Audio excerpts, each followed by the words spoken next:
Welcome to study 24 Udaipur. इस video में हम आरपीएससी असिस्टेंट प्रोफेसर एग्ज़ाम 2020 का इकोनॉमिक्स का आपका जो सेकंड पेपर है उसको हम सोल्व करने वाले हैं।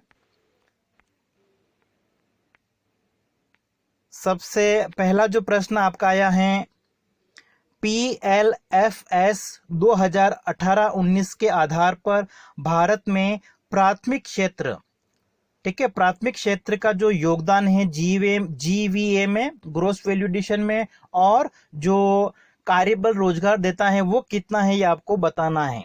ठीक है, पीरियोडिक लेबर फोर्स सर्वे जो होता है, जो NSO के द्वारा जारी किया जाता है त्रैमासिक, उसके अनुसार आपको बताना है।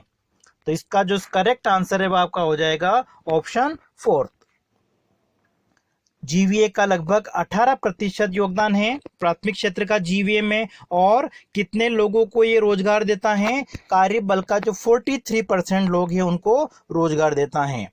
अगला है समावेशी विकास के संबंध में निम्न पर गौर कीजिए। इंक्लूसिव ग्रोथ की अगर हम बात करें तो इसके अंतर्गत एक तो अच्छी फिस्कल पॉलिसी होनी चाहिए, राजकोषीय नीति को शामिल किया जाता है, और ट्रांसपेरेंसी जो बढ़ती पारदर्शिता है उन दोनों के साथ में संबंधित है। करेक्ट आंसर आपका हो जाएगा सेकंड ऑप्शन। अगला है RIDF स्थापित किया गया था। RIDF rural infrastructure development fund, ग्रामीण बुनियादी ढांचा विकास निधि जो है वो नाबार्ड में स्थापित किया गया है 95-96 में। तो करेक्ट आंसर आपका हो जाएगा ऑप्शन फर्स्ट, 95-96 में ग्रामीण क्षेत्रों में सार्वजनिक पूंजी निर्माण को बढ़ाने के उद्देश्य से इसको स्थापित किया गया है।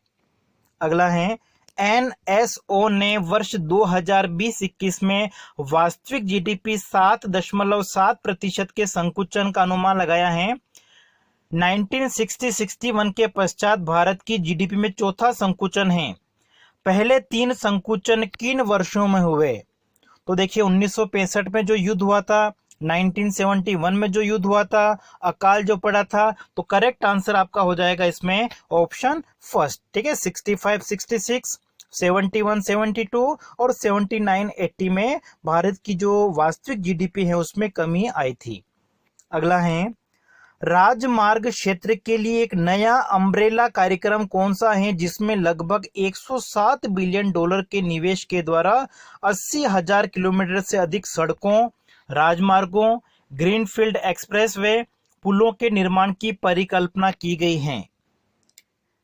ठीक है, तो इसका जो करेक्ट आंसर हो जाएगा वो हो जाएगा ऑप्शन आपका सेकंड, भारतमाला परियोजना। इसकी जो घोषणा है वो की गई थी 2017 में, और इसका जो प्रथम चरण है वो स्टार्ट हुआ था 2017-18 से 2021-22 की जो अवधि है, इन 5 वर्षों के लिए पूरे भारत में सड़कें, जो राजमार्ग होते हैं, एक्सप्रेसवे होते हैं, उनका नेटवर्क बनाने के उद्देश्य से इस परियोजना को प्रारंभ किया गया था।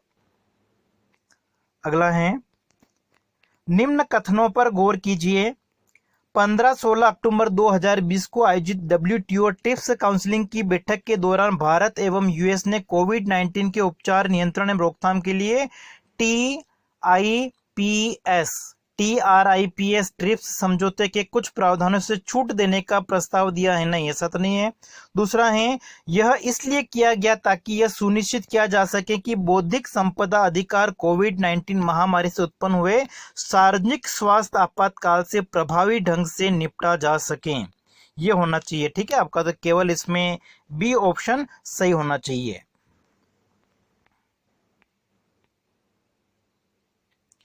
अगला है सीमा पार के व्यापार संबंधी पैरामीटर को सुधारने के लिए ईज ऑफ डूइंग बिजनेस सूचकांक में भारत का स्थान 2018 के 146 स्थान से सुधरकर 2020 की जो रिपोर्ट उसके अगर हम बात करें तो उसमें आपका आ गया था ये 68।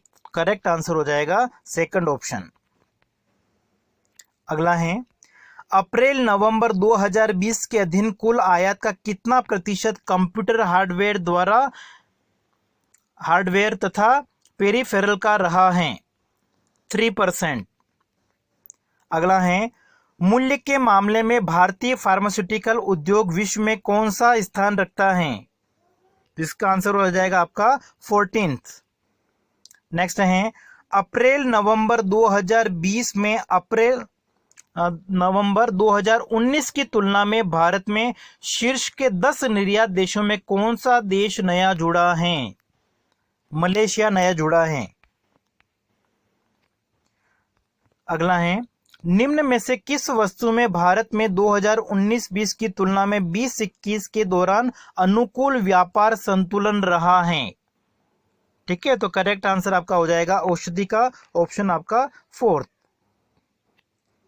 अगला है, 2019-20 की तुलना में 20-21 की अवधि के लिए प्रमुख देशों के लिए भारत का व्यापारिक व्यवसाय संतुलन दर्शाता है कि भारत का सबसे अधिक अनुकूल व्यापार संतुलन, ठीक है, अनुकूल व्यापार संतुलन जो भारत का है वो अधिकतर यूएसए के साथ में रहता है, और यूएसए के साथ में बांग्लादेश और नेपाल के साथ में। फर्स्ट ऑप्शन इसमें। अगला है, 2020-21 में पूंजीगत व्यय के लिए राज्यों को विशेष सहायता योजना के अंतर्गत राज्य सरकारों को 50 वर्ष के ब्याज मुक्त ऋण के रूप में विशेष आर्थिक सहायता प्रदान की जा रही है, जो कुल मिलाकर कितने करोड़ रुपए से अधिक नहीं हो सकती? 12,000 करोड़ रुपए से अधिक नहीं हो सकती हैं। अगला है, 30 दिसंबर 2020 तक भारत में कितने राज्यों में वन नेशन वन राशन योजना, ठीक है, जो NFSA से लाभान्वित लोगों के लिए प्रारंभ की गई थी 9 अगस्त 2020 को, और यहाँ पे 30 दिसंबर 2020 तक पूछा हुआ है कि ये भारत के कितने राज्यों में इसको लागू किया गया था? तो करेक्ट आंसर हो जाएगा ऑप्शन आपका तीसरा, 10 राज्यों में। नेक्स्ट है, बजट 2020-21 के साथ प्रस्तुत किए गए मध्यम अवधि की राजकोषीय नीति व्यक्ति में वित्त वर्ष 2020-21 हेतु वित्तीय घाटे का जो लक्ष्य है वो कितना रखा गया है? फिस्कल डेफिसिट जो होता है, राजकोषीय घाटा होता है, उसका लक्ष्य कितना रखा गया है? जीडीपी का 3.5%। ठीक है, ऑप्शन आपका हो जाएगा इसमें सेकंड। अगला है, 2020-21 में गैर ऋण पूंजी प्राप्तियां 2.3 लाख करोड़ आंकी गई हैं, जो जीडीपी का कितना प्रतिशत हैं? जीडीपी का ये 1% है।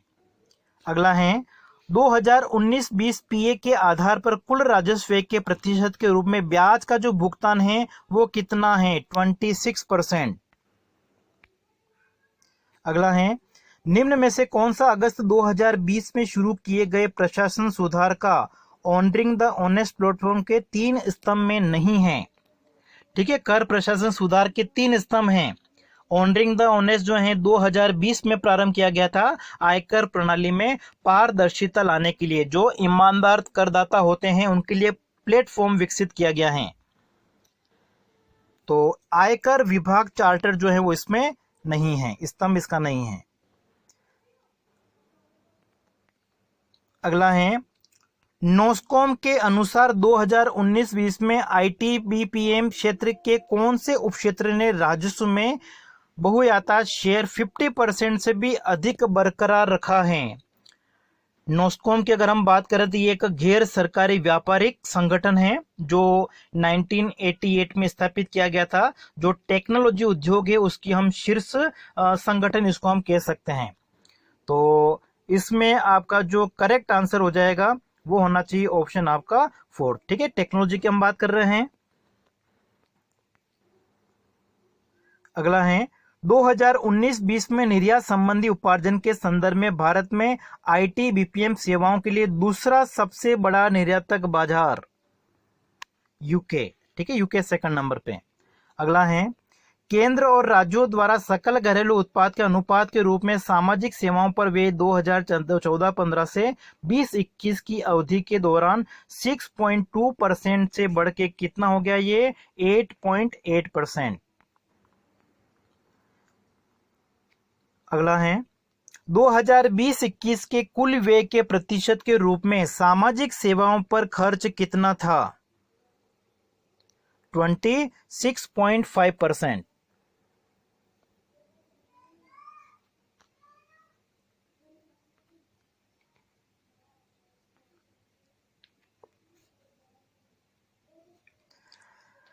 जल जीवन मिशन के संबंध में कौन सा कथन सत्य नहीं है? ठीक है, जल जीवन मिशन जो है वो 15 अगस्त 2019 से प्रारंभ किया गया था और इसका उद्देश्य क्या था? 2024 तक भारत के सभी गांवों के जो हर घर हैं वहां तक शुद्ध पेयजल उपलब्ध कराने का लक्ष्य रखा गया है। ठीक है, लेकिन पाइपलाइन द्वारा ऐसा कोई इसमें नहीं कहा गया है, तो आपका इसमें फर्स्ट ऑप्शन जो है वो सही होना चाहिए।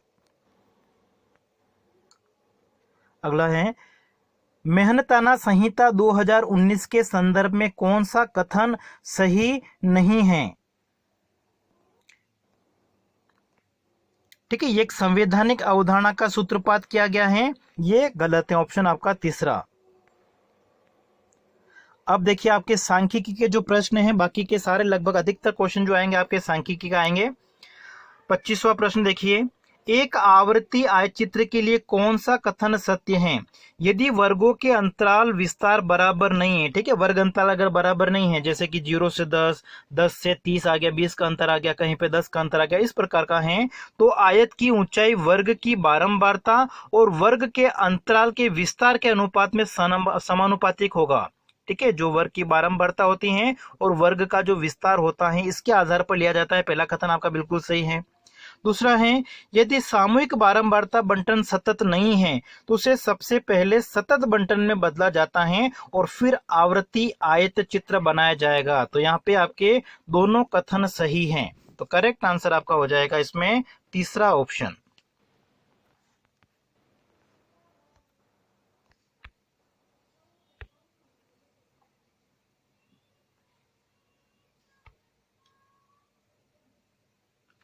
ठीक है, नेक्स्ट देखिए, आवर्ती आयत चित्र के सटे हुए आयतों के ऊपरी भुजाओं के मध्य बिंदुओं को सीधी रेखा से जोड़ने से प्राप्त रेखा चित्र को क्या कहा जाता है?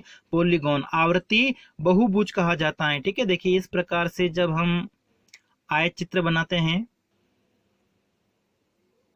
अब ये जो मध्य बिंदु होते हैं, ठीक है, इन मध्य बिंदुओं को अगर हम सीधी रेखा से अगर मिलाते हैं तो हमारे पास में क्या बन जाएगा? आवर्ती बहुभुज बन जाएगा। थर्ड ऑप्शन आपका इसमें सही हो जाएगा।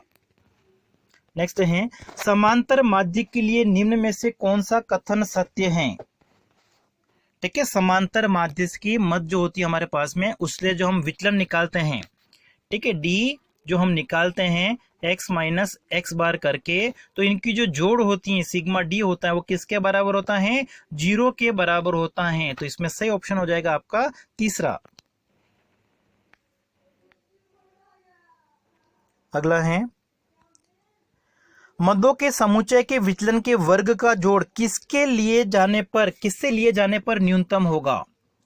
ठीक है, मदों के समुच्चय के विचलन के वर्ग, ठीक है, विचलन आप निकालते हैं डी करके, और अगर ये हम x माइनस एक्स बार करके निकालें, ठीक है, और फिर इनका स्क्वायर अगर हम कर दें डी स्क्वायर, और इसका जो जोड़ होता है वो न्यूनतम कब आएगा? जब इन्हें समांतर माध्य से लिया जाता है। तो करेक्ट आंसर इसमें आपका हो जाएगा first option.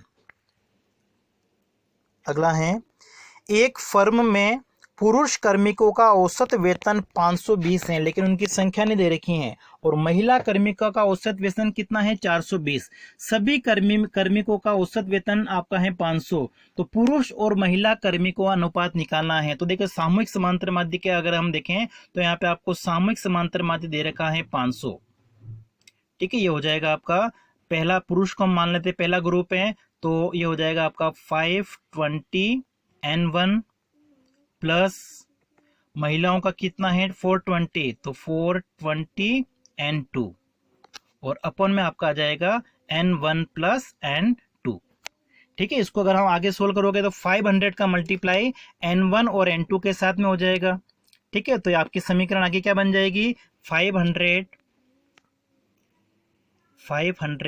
N1 plus 500 N2 equal to, उधर हमारे पास में कितना था?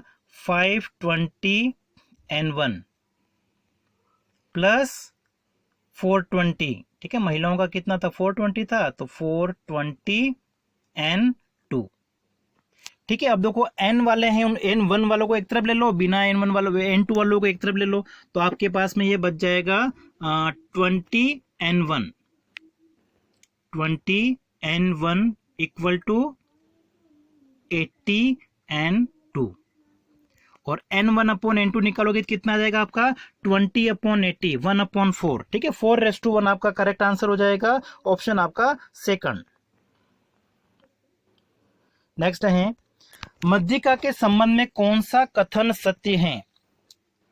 ठीक है, अगर हम सभी संख्याओं को व्यवस्थित कर दें आरोही या अवरोही क्रम में, तो मध्य में जो औसत आएगा उनको हम मध्यिका कहते हैं, पहला आपका सही है। और मध्यिका जो होता है वो पोजिशनल एवरेज होता है, स्थिति संबंधी माध्य होता है। दोनों कथन आपके यहाँ पे करेक्ट हैं।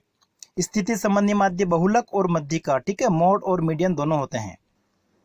नेक्स्ट है, समूहन रीति द्वारा बहुलक के मान का निर्धारण निम्न में से किन स्थितियों में किया जाता है? ग्रुपिंग मेथड जो होती है अब हम कब प्रयोग करेंगे? जब अधिकतम आवृत्ति 1 से अधिक होती है, ठीक है, या 2 से अधिक होती हैं, तब हम ग्रुपिंग मेथड का प्रयोग करते हैं। या अधिकतम आवृत्ति जो होती है वो श्रेणी के प्रारंभ में आ जाए या अंत में आ जाए। तो यहाँ पे देखिए दोनों कथन आपके सही हैं, ऑप्शन आपका हो जाएगा तीसरा।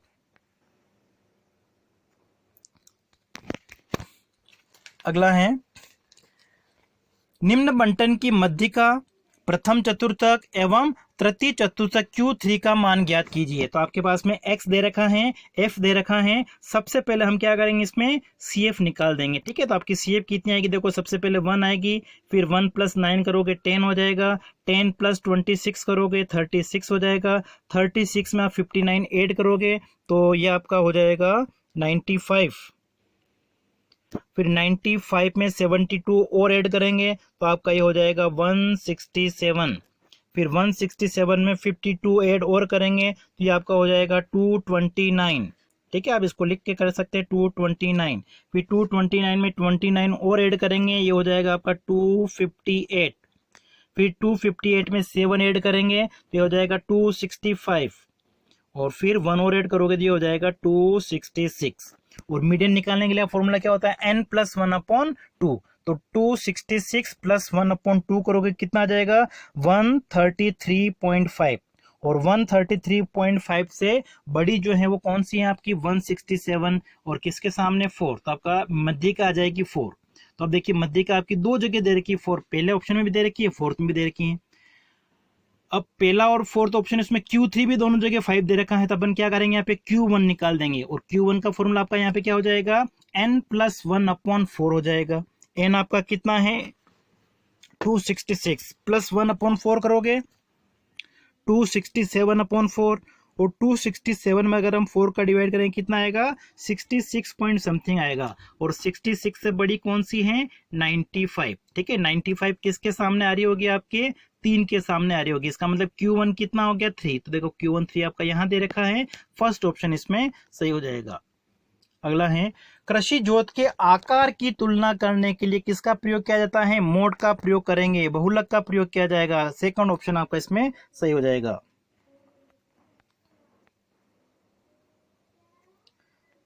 अगला है, प्रमाप विचलन मूल वर्ग माध्य विचलन से किस प्रकार से संबंधित हैं?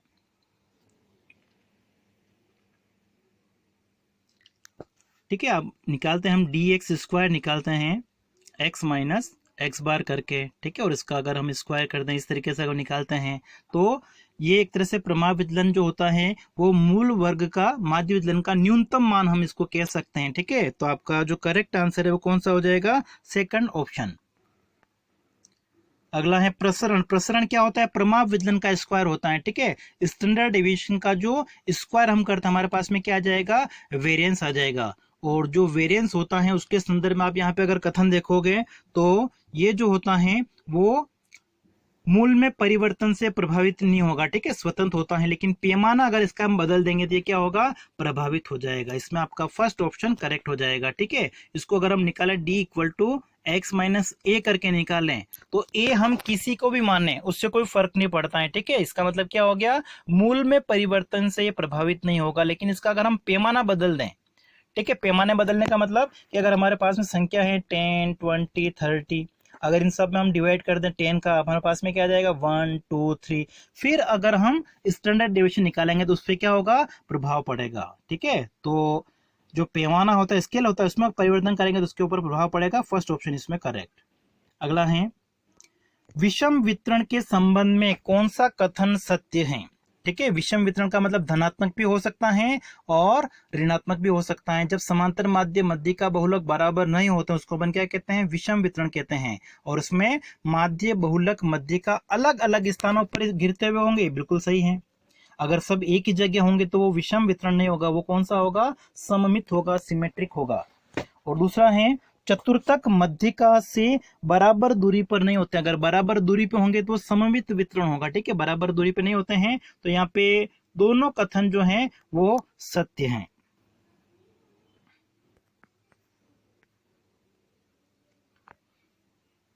नेक्स्ट है,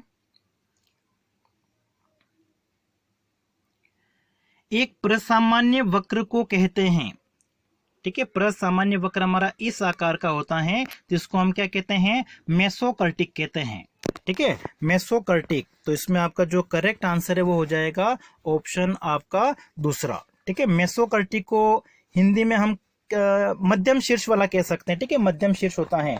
और जो आपका दे रखा है प्लेटोकर्टिक, ठीक है, ये एक तरह से क्या होता है? इससे भी अगर चपटा बनेगा। ठीक है, अगर आपका नुकीला शीर्ष वाला बनता है इस तरीके से तो उसको हम क्या कहते हैं? लेप्टोकर्टिक कहते हैं। बीच वाला जो है इसको अपन क्या कहेंगे? मेसोकर्टिक। ये आपका मेसोकर्टिक है। ठीक है, जिसमें बीटा 2 की वैल्यू कितनी होती है? 3 के बराबर होती है। तो आपका करेक्ट आंसर इसमें हो जाएगा सेकंड ऑप्शन। अगला है, एक आवर्ती वक्र में बहुलक का मान माध्य से अधिक पाया जाता है। ठीक है, बहुलक का मान जो है जेड वो समांतर माध्य से ज्यादा है। इसका मतलब क्या हो गया कि जो हमारा वितरण है वो किस प्रकार का है? ऋणात्मक होगा। ठीक है, सेकंड ऑप्शन इसमें करेक्ट हो जाएगा। अगला है, वह निदर्श जिसमें यह शर्त हो कि किसी अनुसंधान का प्रतिफल उस अनुसंधान के लिए जाने वाली स्थिति से नियत होता है तो नियतात्मक होगा। ठीक है, सेकंड ऑप्शन इसमें। अगला है, मध्य 17वीं शताब्दी में प्रायिकता का प्रथम गणितीय आधार किसके द्वारा प्रस्तुत किया गया था? पास्कल और फर्मेट के द्वारा। फर्स्ट ऑप्शन इसमें। अगला है, अनेक घटनाएं जिसमें किसी भी एक घटना का होना अथवा न होना शेष घटनाओं के होने के संबंध में अतिरिक्त जानकारी से प्रभावित नहीं होता है तो एक तरह से क्या होगा? इंडिपेंडेंट इवेंट्स हम कह सकते हैं, स्वतंत्र घटना इनको कहा जाएगा। अगला है, यदि एक परीक्षण के प्रतिफल में n परिपूर्ण परस्पर अपवर्जित हैं और सम संभावित मामले हैं और उनमें से m किसी एक घटना के घटने के अनुकूल हैं तो E के घटने की प्रायिकता हमारी क्या होती है? फेवरेबल को हम ऊपर लिखते हैं। ठीक है, फेवरेबल मतलब यहाँ पे m है, m को हम ऊपर लिखेंगे और टोटल जो घटना हो सकती है n वो अपन नीचे लिखेंगे। तो प्रोबेबिलिटी क्या होगी यहाँ पे? m/n होगी। m/n आपका फर्स्ट ऑप्शन इसमें करेक्ट होगा।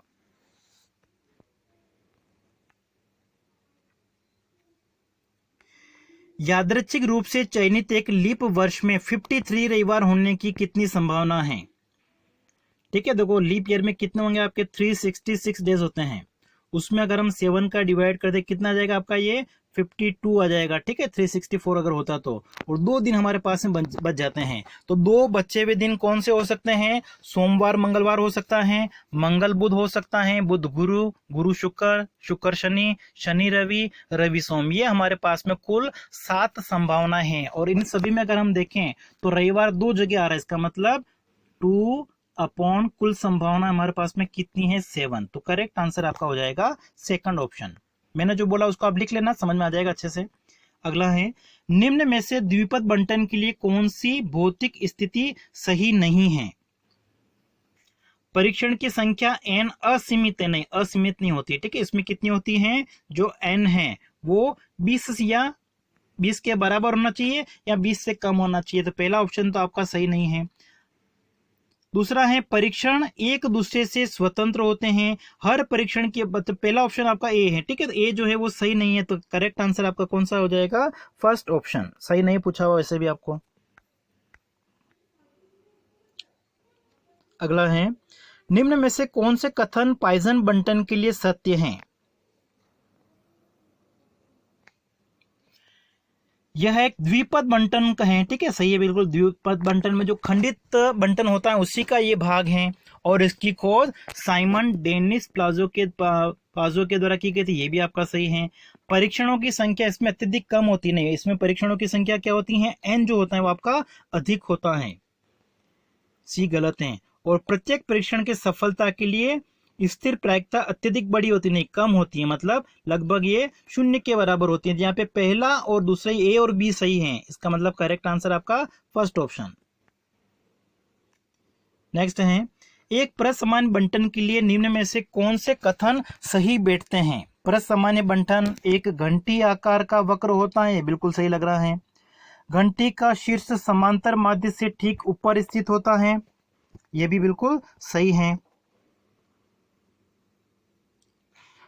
फिर उसके बाद में अगर हम देखें, प्रमाव विचलन का मान बड़ा होने पर वक्र चपटा हो जाता है, ये भी बिल्कुल सही है, ठीक है। ये देखिए ऐसा, अगर चपटा हो जाएगा कब, जब प्रमाव विचलन का मान अधिक होता है, और कम होता है तो ये ऐसा होता है, नुकीलापन कह सकते हैं।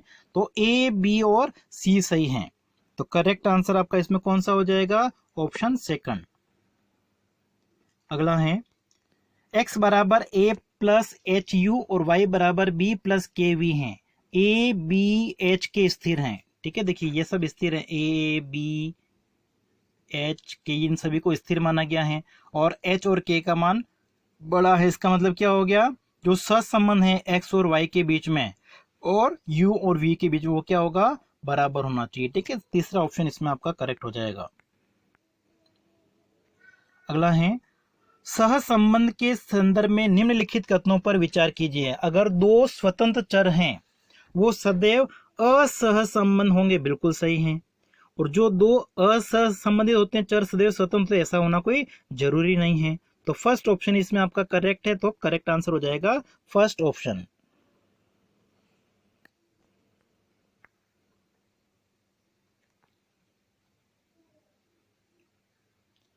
नेक्स्ट है, प्रतिगमन रेखाओं के संदर्भ में निम्न कथनों पर विचार कीजिए, ठीक है। लाइन ऑफ बेस्ट फिट, यह सर्वोत्तम आसंजन की रेखा होती है, बिल्कुल सही है। न्यूनतम वर्ग सिद्धांत, लिस्ट स्क्वायर मेथड से इसको हम निकालते हैं, बिल्कुल सही है। यह किसी अन्य चर के विशिष्ट मान पर एक चर का सर्वोत्तम अनुमान देता है, ठीक है। एक अगर मूल्य हमको पता है, दूसरे का अनुमान लगाना है, तो वो हम रिग्रेशन से निकाल सकते हैं, प्रतिगमन से। तो यहाँ पे तीनों कथन सही हैं, करेक्ट आंसर आपका हो जाएगा तीसरा ऑप्शन। अगला है, प्रतिगमन रेखाएं संपाती कब हो जाती है, ठीक है। संपाती का मतलब या तो इस प्रकार की दोनों लाइनें एक दूसरे के ऊपर आ गई हैं, या फिर इस प्रकार की हो सकती हैं। अगर इस प्रकार की हैं तो सहसंबंध गुणांक कितना होगा, +1, और नीचे की तरफ गिरती हुई है तो कितना होगा, -1। तो करेक्ट आंसर इसमें हो जाएगा सेकंड ऑप्शन। नेक्स्ट है, प्रतिगमन गुणांक के संदर्भ में कौन सा कथन सही नहीं है। सहसंबंध गुणांक प्रतिगमन गुणांकों का गुणोत्तर माध्य होता है, सही है बिल्कुल। देखो बी एक्स वाई को अगर हम बी वाई एक्स से मल्टीप्लाई करके उसका रूट निकाल दें, ज्योमेट्रिक मीन हो गया, तो ये आपका क्या आ जाएगा, आर आ जाएगा, तो बिल्कुल सही है। दूसरा है, प्रतिगमन गुणांक मूल एवं पैमाने के परिवर्तन से स्वतंत्र होते हैं, ये गलत है, ठीक है, ये गलत है। फिर आपका है, अगर एक प्रतिगमन गुणांक 1 से अधिक है तो दूसरा प्रतिगुणांक 1 से कम होगा, बिल्कुल सही है। और प्रतिगमन गुणांकों का समांतर माध्य सहसंबंध गुणांक r से बड़ा होता है यदि r 0 से ज्यादा है, बिल्कुल सही है। तो यहाँ पे आपका हो जाएगा करेक्ट आंसर सेकंड ऑप्शन।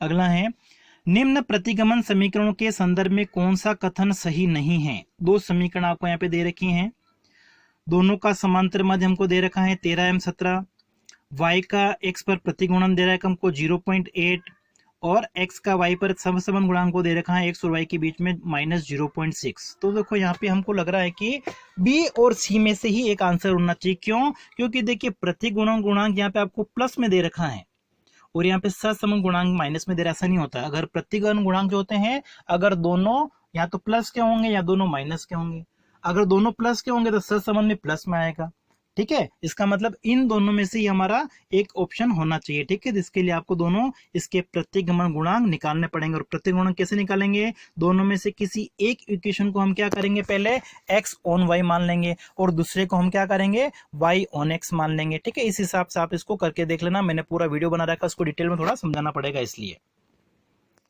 और इसका जो आंसर है वो आपका होना चाहिए, ये आना चाहिए। ठीक है, माइनस में शायद नहीं आना चाहिए इसके हिसाब से। अगर हम देखें, आपको इसको पूरा सोल्व करके देखना पड़ेगा।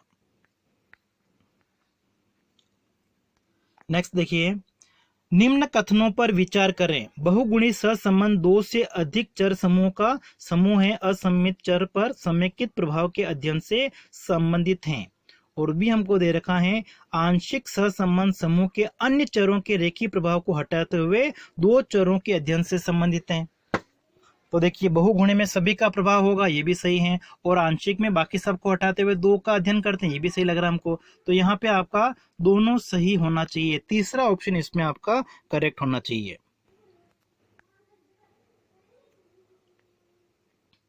अगला है, यदि दो गुण ए बी के लिए, ठीक है, a b is greater than a b upon n है, इसका मतलब क्या हो गया, धनात्मक संबंध होगा इनके बीच में। अगर ये लेस देन होता तो ऋणात्मक, और अगर बराबर होता तो इसको अपन कहते हैं न्यूट्रल कहते हैं। ठीक है, स्वतंत्र उसको हम कहते हैं।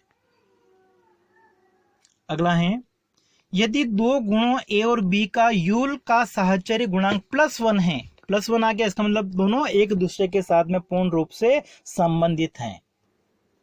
अगला है, निम्न कथनों पर विचार करें। समग्र के सांख्यिकी स्थिरांक को प्राचल कहते हैं। सही है, ठीक है, प्राचल होगा आपका ये। प्रतिदर्श के सांख्यिकी माप को प्रतिदर्शज कहा जाता है, ये भी सही है। दोनों कथन यहाँ पे भी सही हैं, तो करेक्ट आंसर आपका हो जाएगा इसमें तीसरा ऑप्शन।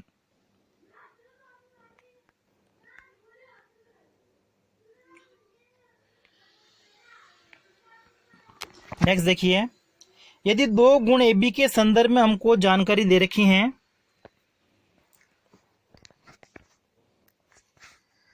ए बी बराबर कितना दे रखा है आपको, 320 दे रखा है, ए बराबर आपको दे रखा है 470 और बी बराबर कितना है 620।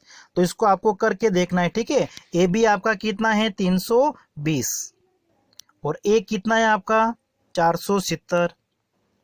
फिर 470 को हम गुणा कर देंगे, किसके साथ में गुणा कर देंगे, 620 के साथ में, 620 के साथ में, और इधर अगर हम 1000 का भाग दे देंगे। ठीक है, तो उसके बाद में अगर हम देखेंगे तो 320 अगर ज्यादा होगा इसकी तुलना में तो उसको हम कहेंगे धनात्मक, और 320 अगर कम होता है यहाँ पे जो मान आएगा उसकी तुलना में तो उसको हम क्या कहेंगे, ऋणात्मक कहेंगे। तो यहाँ पे भाग देने पे आपके पास में शायद ये 320 से कम आएगा। ठीक है, इसलिए आंसर आपका कौन सा हो जाएगा, धनात्मक साहचर्य। इसको आप कैलकुलेटर में सोल्व करके देख सकते हैं।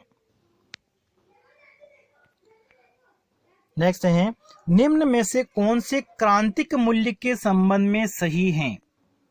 ठीक है, क्रिटिकल वैल्यू की अगर हम बात करें उसके संदर्भ में है, यह प्रतिदर्शज का वह मूल्य है जो क्रांतिक क्षेत्र और स्वीकार्य क्षेत्र को अलग अलग करता है।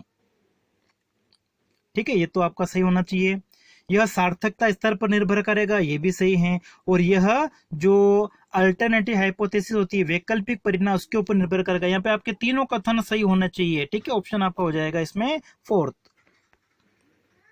अगला है, प्रसामान्य परीक्षण में जेड परीक्षण प्रतिदर्शित मूल्य के संबंध में क्या सही है। ठीक है, अगर जेड टेस्ट की अगर हम बात करें तो इसके संदर्भ में अगर हम देखें तो जेड का मान अगर 1.96 से ज्यादा आता है, ठीक है, 5% जो सिग्निफिकेंस लेवल होता है वहां पे जेड इज ग्रेटर देन, अगर 1.96 आ जाता है, जेड की वैल्यू अगर 1.96 से ज्यादा आ जाती है तो जो हमने परिकल्पना की उसको अस्वीकृत कर दिया जाएगा। ठीक है, आपका हो जाएगा इसमें सेकंड ऑप्शन, रिजेक्ट कर दी जाएगी परिकल्पना जो हाइपोथेसिस उसको।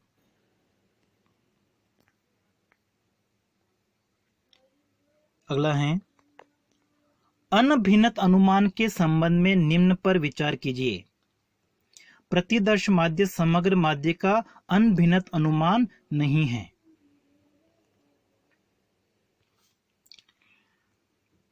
तो ये तो गलत बात है।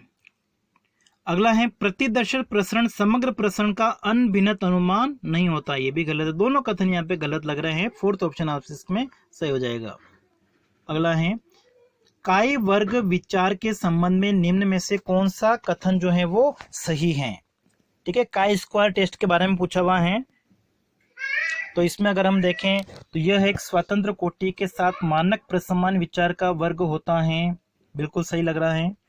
ठीक है, स्क्वायर करके हम निकालते हैं। और जैसे n अनंत की ओर प्रवृत्त होता है, काय वर्ग बंटन प्रसमान बंटन की ओर प्रवृत्त होता है। दोनों सही होना चाहिए। ठीक है, ए और बी। और सी अगर हम देखें, स्वतंत्र काय वर्ग विचलों को जोड़ काय वर्ग का विचर नहीं होता है। नहीं, पहला और दूसरा ऑप्शन इसमें होना चाहिए। अगला है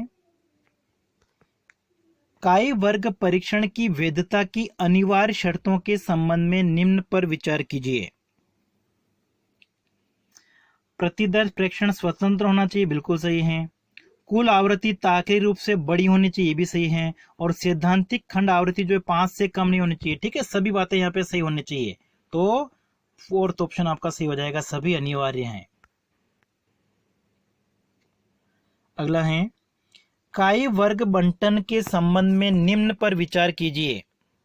इसका प्रयोग आसंजत श्रेष्ठता के परीक्षण के लिए किया जाता है, टेस्टिंग गुडनेस ऑफ फिट, ये बिल्कुल सही है। अगला है इसका प्रयोग समष्टि सहसंबंध गुणांक के स्वतंत्र अनुमानों की समरूपता परीक्षण के लिए भी किया जाता है, ये भी सही है। और इसका प्रयोग समष्टि प्रसरण के स्वतंत्र अनुमानों की समरूपता परीक्षण के लिए भी किया जा सकता है। तो यहाँ पे आपके तीनों कथन सही होने चाहिए।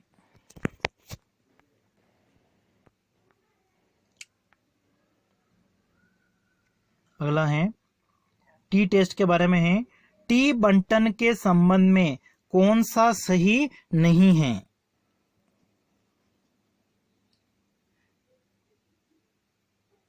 तो देखो, गुडनेस ऑफ फिट के लिए हम काय स्क्वायर टेस्ट का प्रयोग करते हैं, इसका प्रयोग नहीं करते हैं। तो इसमें सेकंड ऑप्शन आपका सही होना चाहिए। अगला है स्टूडेंट टी परीक्षण की मान्यताओं के संबंध में निम्न पर विचार कीजिए। टी टेस्ट के बारे में है, प्रतिदर्श प्रेक्षण स्वतंत्र होते हैं, बिल्कुल सही है। और प्रमाविचलन अज्ञात होता है, जबकि यहाँ पे लिखा हुआ है ज्ञात होता है। ठीक है, प्रमाविचलन जब हमको पता नहीं होता है तो हम टी टेस्ट का प्रयोग करते हैं। तो यहाँ पे ए ऑप्शन आपका सही लग रहा है, केवल ए सही है। अगला है एफ प्रतिदर्शक के संबंध में कौन सा सही है। ठीक है, एफ टेस्ट की अगर हम बात करें तो इसमें हम क्या करते हैं, S1 का स्क्वायर अपॉन S2 का स्क्वायर लेते हैं, मतलब ये दोनों अनुपात हैं। अनुपात मतलब आपका हो जाएगा फर्स्ट ऑप्शन। यहाँ पे आपका लिखा हुआ गुणनफल, गुणनफल तो नहीं होता है, अनुपात होता है। ठीक है, तो ये आपका हो जाएगा इसमें फर्स्ट ऑप्शन। अगला है एफ परीक्षण के प्रयोग के लिए निम्न में से कौन सा सही नहीं है। कौन सा सही नहीं है। ठीक है, यहाँ पे सारे सही हैं, तो ऑप्शन आपका हो जाएगा इसमें फोर्थ। परिकल्पना परीक्षण के संबंध में निम्न कथनों पर विचार कीजिए। अल्फा प्रकार 1 की त्रुटि की प्रायिकता को क्रांतिक क्षेत्र का आकार भी कहते हैं। ठीक है, बिल्कुल सही है। 1 माइनस बीटा, जहां बीटा प्रकार सेकंड की त्रुटि है, को परीक्षण परिकल्पना का वैकल्पिक परिकल्पना के विरुद्ध परीक्षण का पावर फलन भी कहते हैं। ठीक है, ये भी सही है।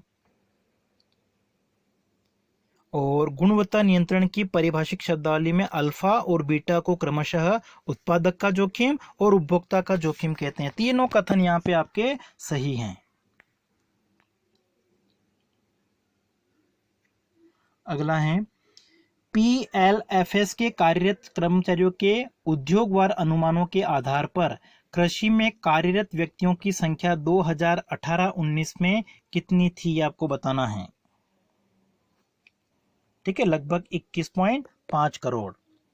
PLFM आंकड़ों के आधार पर 2017-18, 2018-19 के बीच बेरोजगारों की संख्या में कितनी गिरावट आई है।